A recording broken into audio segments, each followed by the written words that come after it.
Presbiter bertugas mengucapkan selamat beribadah di hari Minggu ke-11 sesudah Pentakosta. Kiranya ibadah yang kita lakukan saat ini berkenan di hadapan Tuhan dan kita diberkatinya. Pemberitaan firman pada ibadah ini disampaikan oleh Pendeta Agustian Manalu. Jemaat, mari berdiri untuk menyambut firman Tuhan hadir di tengah-tengah persekutuan kita.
Pertolongan kita adalah dalam nama Tuhan yang menjadikan langit dan bumi.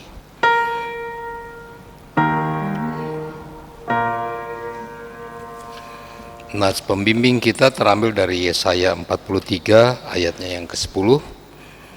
Kamu inilah saksi-saksiku, demikianlah firman Tuhan, dan hambaku yang telah kupilih supaya kamu tahu dan percaya kepadaku dan mengerti bahwa aku tetap Dia. Sebelum aku tidak ada Allah dibentuk, dan sesudah aku tidak akan ada lagi. Kasih karunia dan damai sejahtera dari Allah Bapa dan Kristus Yesus Juru Selamat kita menyertai engkau. Dan menyertaimu juga.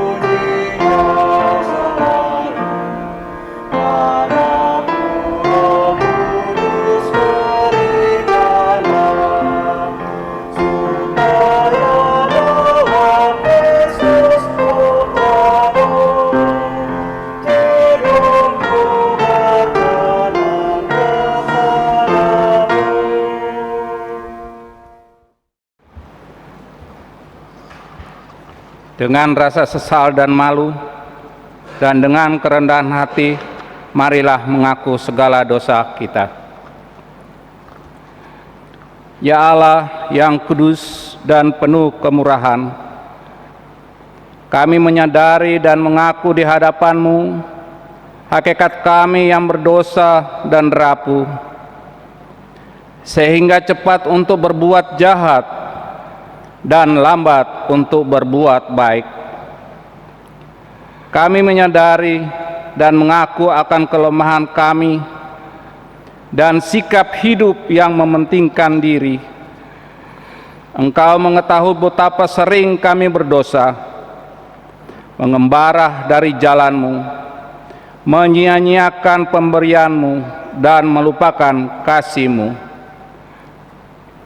Ya Allah Maha Kasih, kasihanilah kami orang-orang yang telah malu dan menyesal ini, karena dalam segala hal kami telah menyakiti hati-Mu.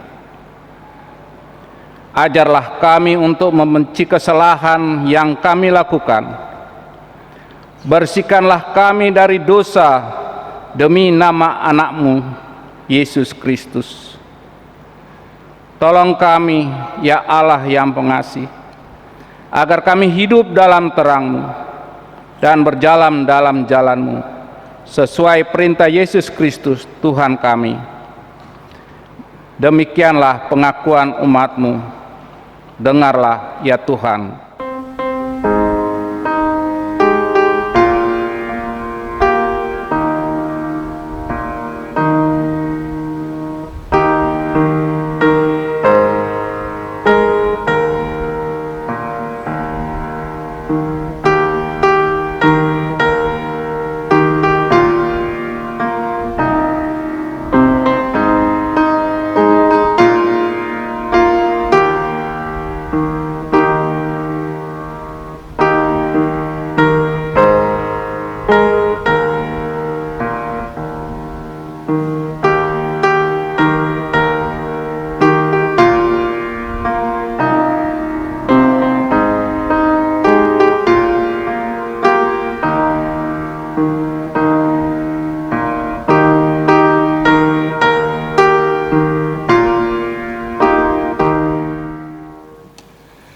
Saudara-saudara, kepada setiap orang yang telah mengaku dosa dan bertobat, disampaikan berita anugerah pengampunan seperti yang tertulis dalam 1 Yohanes 1 ayat 8 dan 9 yang menyatakan, jika kita berkata bahwa kita tidak berdosa, maka kita menipu diri kita sendiri dan kebenaran tidak ada di dalam kita.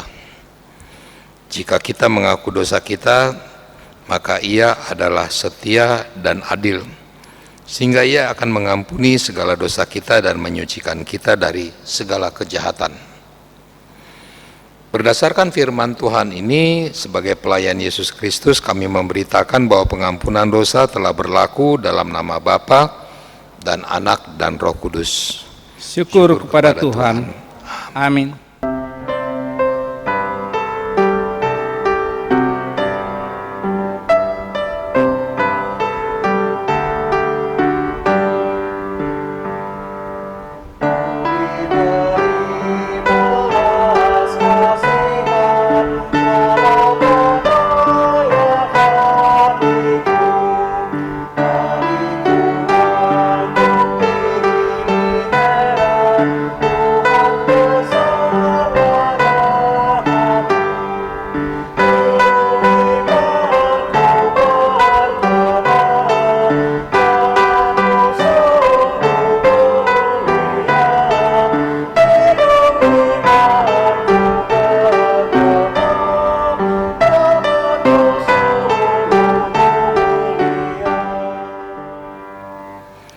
Saudara-saudara, sekarang silakan berdiri untuk mendengarkan perintah hidup baru berdasarkan surat Rasul Paulus kepada jemaat di Galatia, pasalnya yang kelima, ayat 13 dan 14, yang mengatakan kepada kita sebagai perintah hidup baru, saudara-saudara, memang kamu telah dipanggil untuk merdeka, tetapi janganlah kamu mempergunakan kemerdekaan itu sebagai kesempatan untuk kehidupan dalam dosa, melainkan layanilah seorang akan yang lain oleh kasih.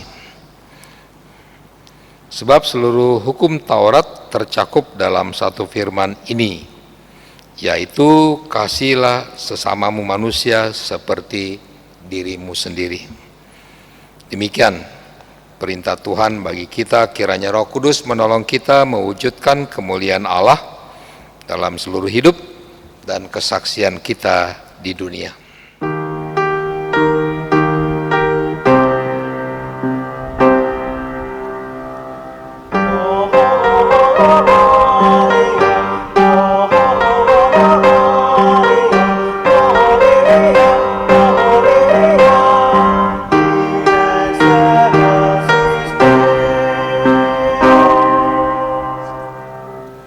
Silakan duduk kembali. Saudara-saudara, kita masuk dalam pemberitaan firman Tuhan Kita mohon bimbingan Roh Kudus, karena itu kita berdoa. Ya Bapa Maha Kuasa, ya Kristus Maha Pengasih, karuniakan Roh Kudus-Mu untuk memimpin kami mendalami kekayaan firman-Mu, dan memampukan kami juga membagi kekayaan firman-Mu itu kepada semua orang melalui pikir, tutur, dan laku yang benar dalam hidup dan kerja layan kami setiap hari. Amin. Mari kita berdiri kembali untuk mendengarkan firman Tuhan yang dibacakan dari Alkitab. Haleluya.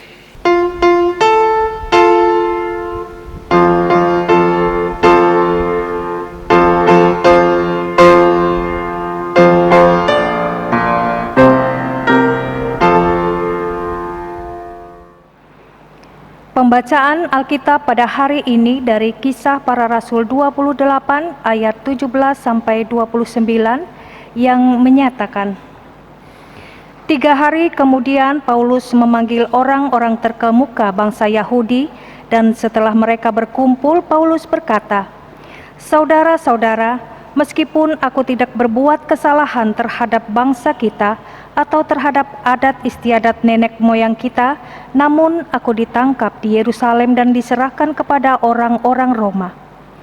Setelah aku diperiksa, mereka bermaksud melepaskan aku karena tidak terdapat suatu kesalahan padaku yang setimpal dengan hukuman mati.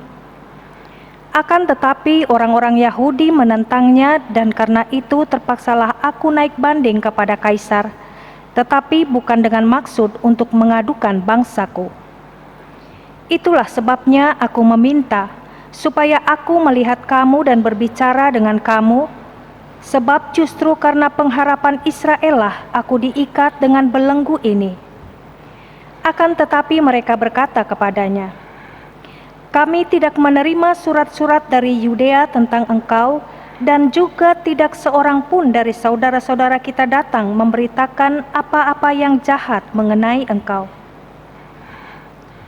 Tetapi kami ingin mendengar dari engkau bagaimana pikiranmu, sebab tentang mazhab ini kami tahu bahwa di mana-mana pun ia mendapat perlawanan." Lalu mereka menentukan suatu hari untuk Paulus. Pada hari yang ditentukan itu datanglah mereka dalam jumlah besar ke tempat tumpangannya. Ia menerangkan dan memberi kesaksian kepada mereka tentang kerajaan Allah. Dan berdasarkan hukum Musa dan kitab para nabi, ia berusaha meyakinkan mereka tentang Yesus. Hal itu berlangsung dari pagi sampai sore.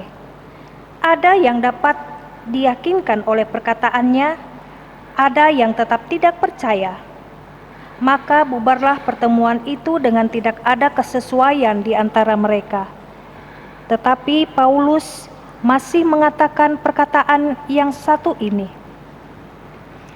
"Tepatlah firman Tuhan yang disampaikan Roh Kudus kepada nenek moyang kita dengan perantaraan Nabi Yesaya. Pergilah kepada bangsa ini dan katakanlah, kamu akan mendengar dan mendengar namun tidak mengerti. Kamu akan melihat dan melihat namun tidak menanggap.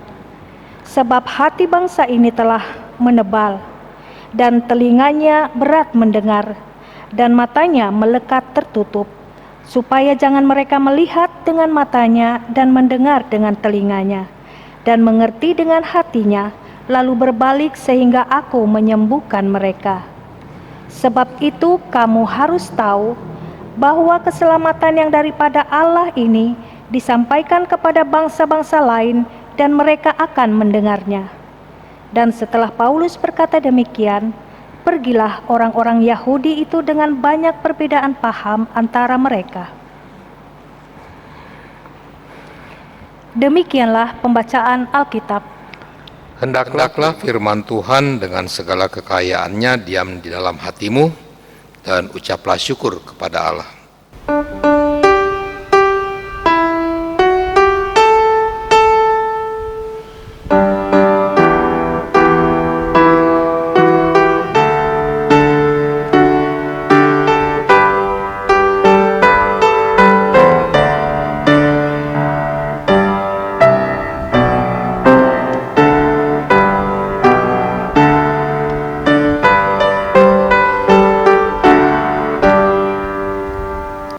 Silakan duduk kembali.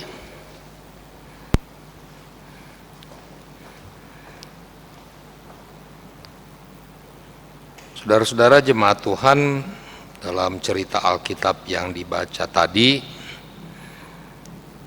Paulus sudah tiba di Roma. Dengan penyertaan Tuhan sampai di tempat tujuan, walaupun harus melewati perjalanan yang cukup panjang dan berbahaya. Namun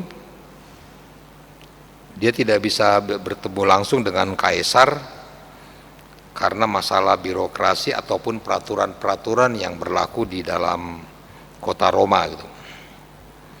Karena itu Paulus dikenakan yang namanya tahanan rumah. Artinya saudara-saudara, dia tidak boleh bepergian tetapi diizinkan untuk menerima tamu dari pagi sampai sore gitu.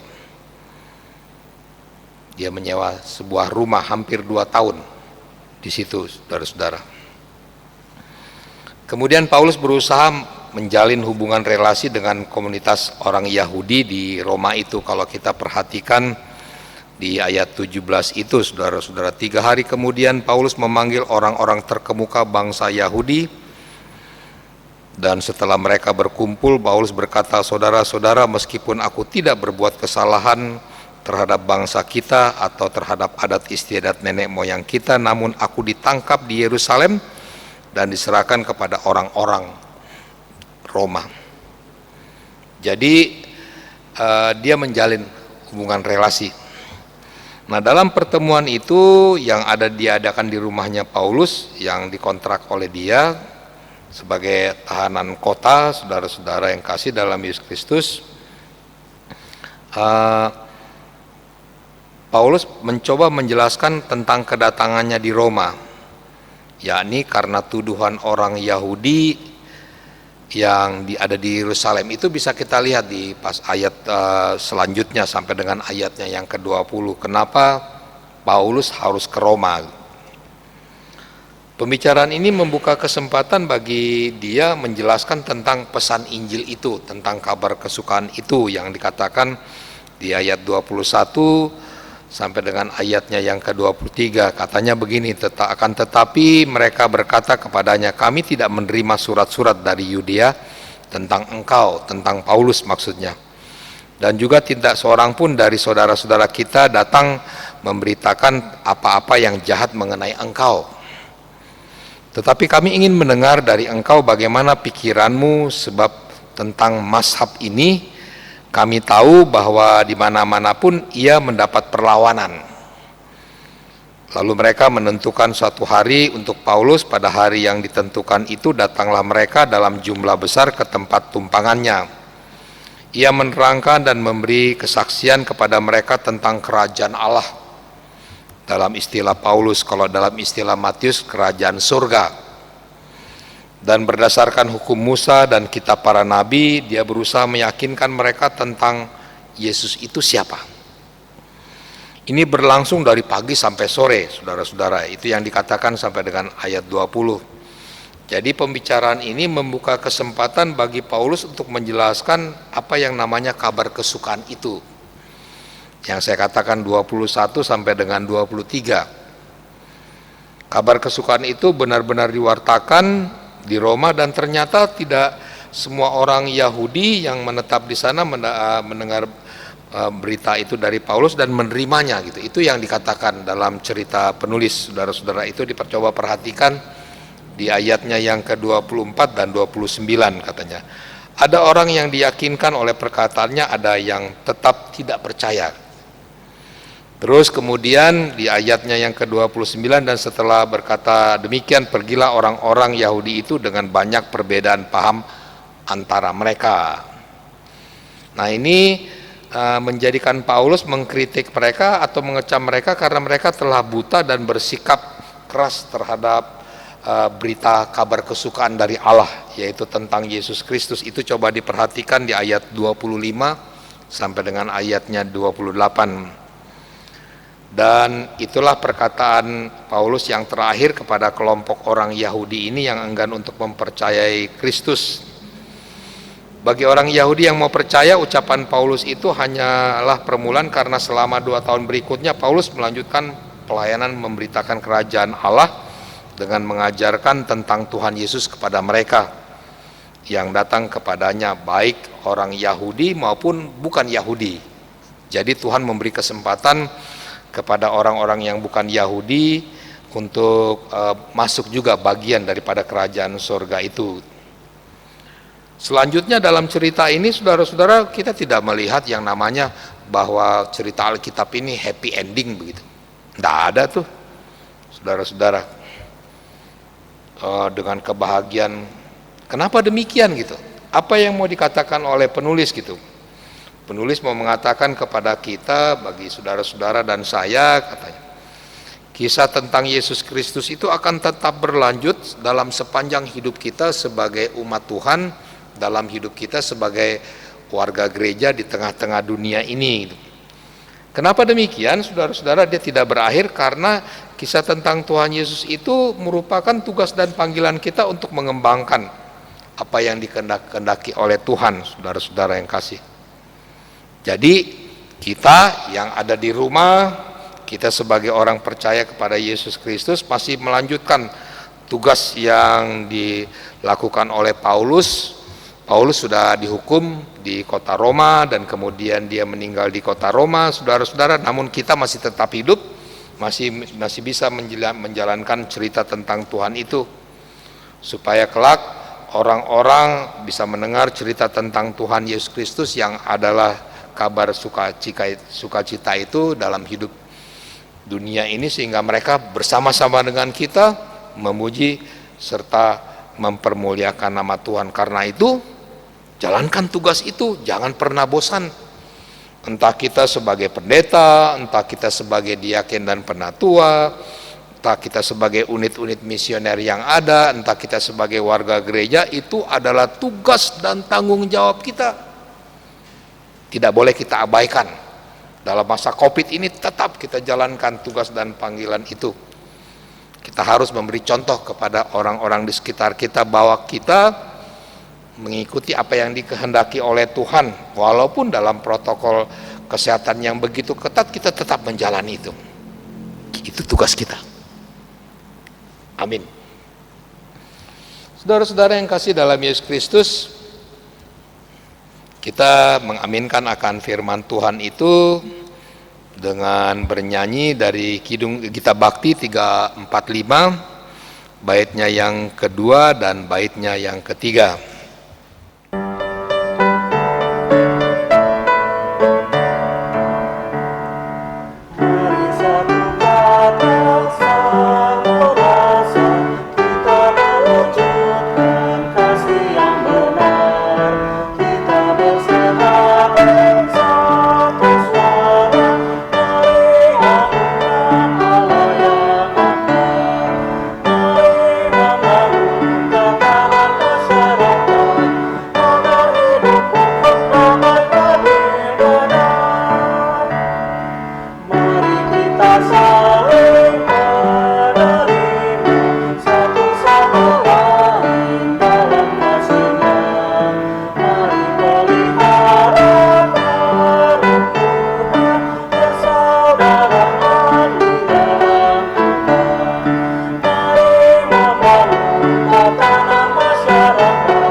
Saudara-saudara yang kasih, sekarang silakan berdiri.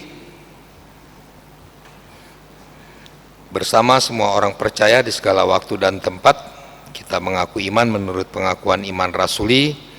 Dengan hati dan mulut masing-masing kita berkata, aku percaya kepada Allah Bapa yang Maha Kuasa, Khalik langit dan pada Yesus Kristus, anaknya yang tunggal, Tuhan kita, yang dikandung daripada Roh Kudus, lahir dari anak darah Maria, yang menderita di bawah pemerintahan Pontius Pilatus, disalibkan, mati dan dikuburkan, turun ke dalam kerajaan maut, pada hari yang ketiga bangkit pula dari antara orang mati, naik ke sorga, duduk di sebelah kanan Allah Bapa yang Maha Kuasa, dan akan datang dari sana untuk menghakimi orang yang hidup dan yang mati. Aku percaya kepada Roh Kudus, gereja yang kudus dan am, persekutuan orang kudus, pengampunan dosa, kebangkitan daging, dan hidup yang kekal. Silakan duduk kembali. Sekarang kita masuk dalam syafaat. Saudara-saudara yang kasih dalam Yesus Kristus, kita berdoa. Kami bersyukur dan berterima kasih bahwa cerita tentang pekabaran Injil masih tetap berlanjut sampai dengan kedatangan Tuhan kali kedua ke tengah-tengah dunia ini. Pekerjaan itu kami akan lanjutkan, cerita tentang kabar baik bahwa Allah telah berwujud menjadi manusia untuk menyelamatkan kami di tengah-tengah dunia ini. Tolong kami ya Bapa di surga dan sertai kami agar kami tetap taat, setia, seturut dengan kehendak Tuhan dan memberlakukannya dalam seluruh hidup yang ada.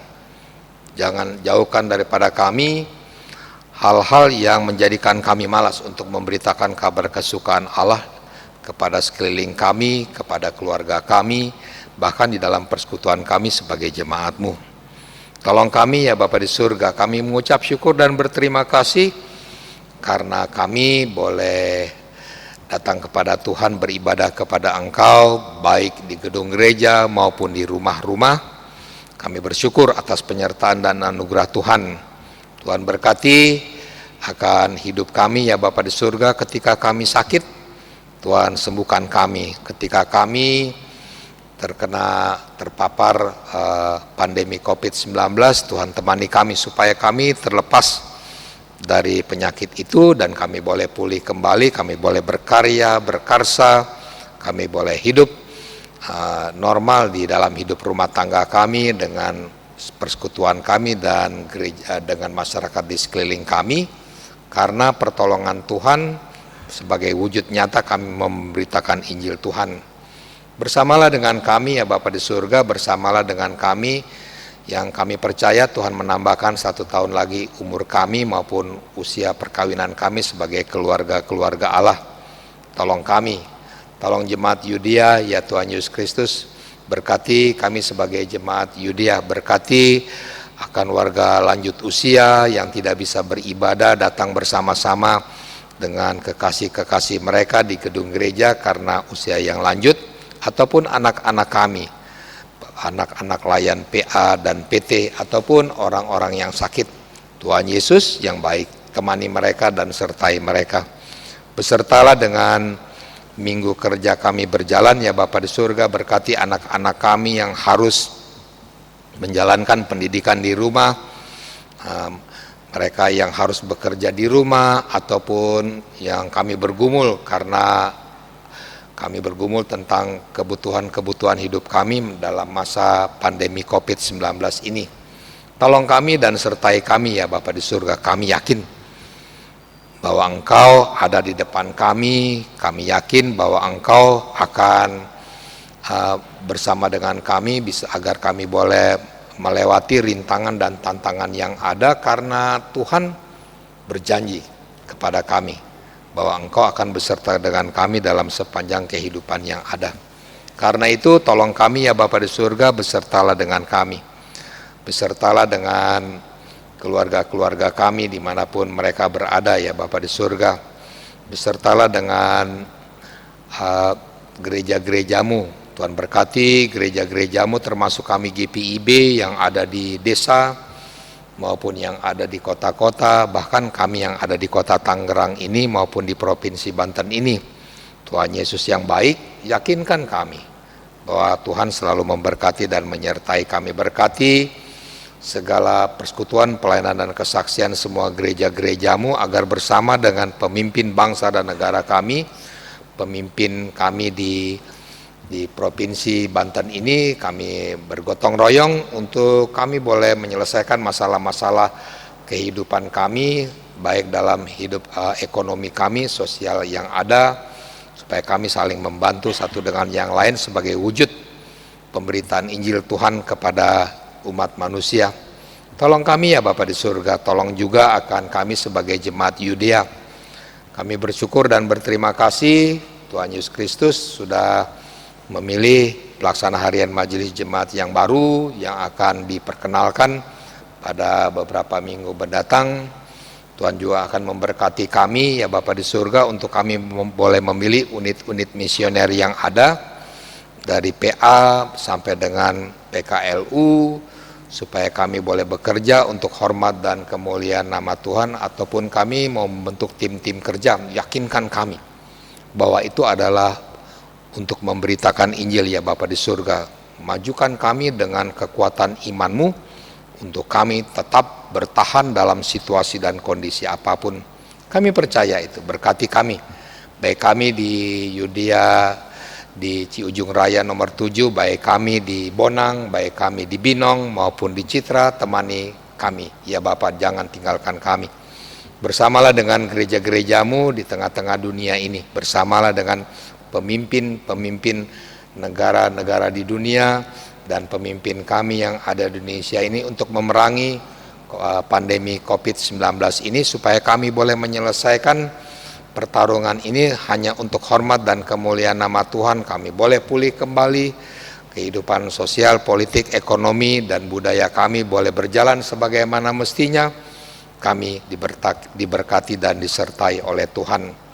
Tolong masyarakat di sekeliling kami ya Bapa di surga, dan pakailah kami, tolong kami yang ada di rumah-rumah kami, biarlah kami tidak berputus asa, kami tidak jenuh, kami tetap taat dan setia kepada kasih dan anugerah Tuhan Yesus Kristus yang selalu menolong kami dalam situasi dan kondisi apapun.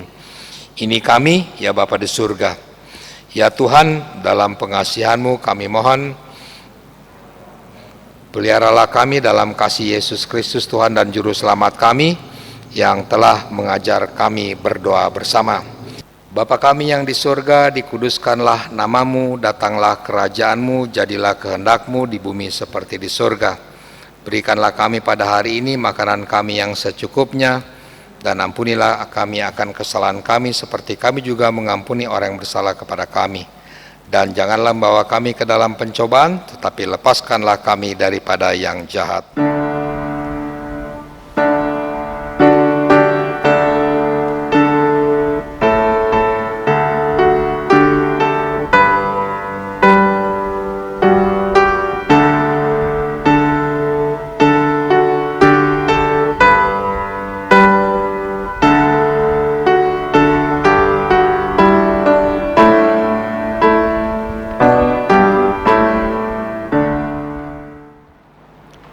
Marilah kita menyatakan syukur kepada Tuhan dengan memberi persembahan kepadanya.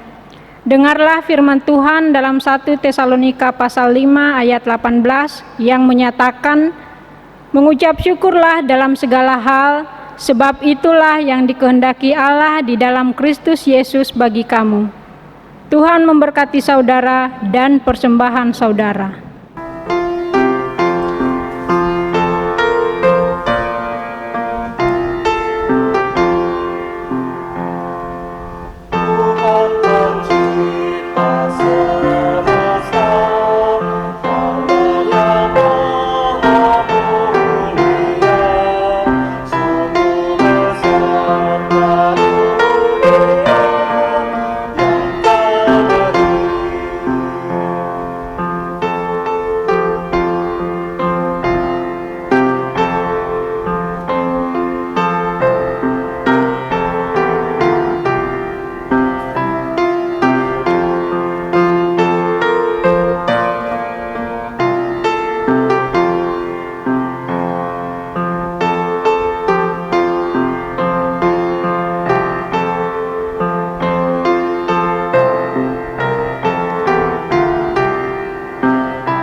Jemaat, mari kita berdiri untuk menyerahkan persembahan ini kepada Tuhan dalam doa syukur secara bergantian.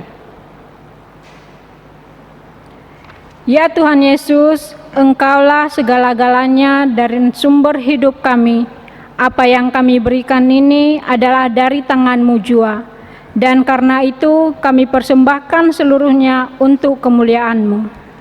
Yesus, Kau layak menerima segala kuasa dan hikmat dan kekuatan, hormat dan amin. Jemaat, kami persilahkan duduk kembali.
Saudara-saudara yang kasih dalam Yesus Kristus, silakan berdiri.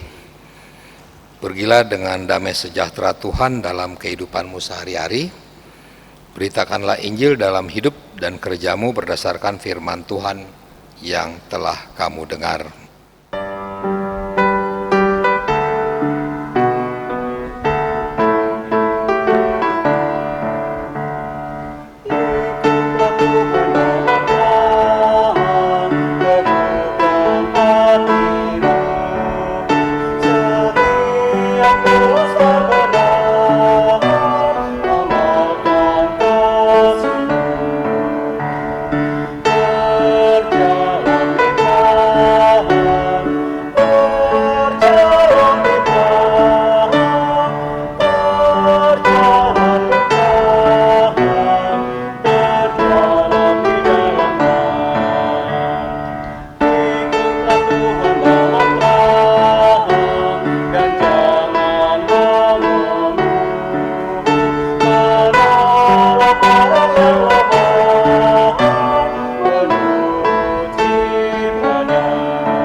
Sekarang arahkanlah hati dan pikiranmu kepada Tuhan serta terimalah berkat Tuhan.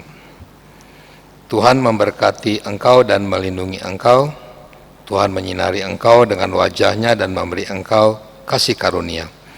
Tuhan menghadapkan wajah-Nya kepadamu dan memberi engkau damai sejahtera.